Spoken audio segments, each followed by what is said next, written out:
Now, Mr. Finch, for 2 minutes. Thank you, Mr. Chairman. I understand we're all here today, the few of us that have actually turned up, maybe 3% of all MEPs, to discuss how young people can volunteer in the name of the EU, of course, to help those less fortunate, both in Europe and abroad. My party and nation fully supports anybody wishing to volunteer to help wherever the help may be needed. Indeed, our former Prime Minister, Mr. Cameron, spent 200 million on his Big Society project after the 2010 election with this precisely in mind. In principle, this was a very good thing.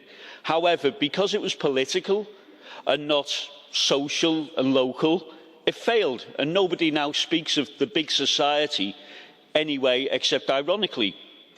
Which brings me now, I think that's your phone, to the EVS, now celebrating, if this is the right word, its 20th anniversary. In reality, what it means is you're celebrating spending 20 years of throwing taxpayers' money down the drain.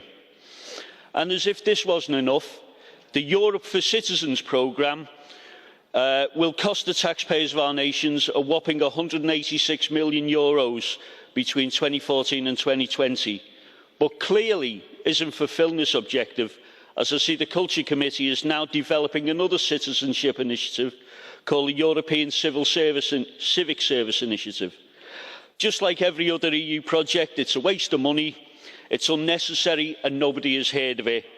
While the EU throws money at projects such as this, public services are cut and there's widespread use of food banks all across Europe. How many more schemes will you put in place that will be rebranded at ever greater and greater cost to fail to achieve the same objective, to create a demos where there is none?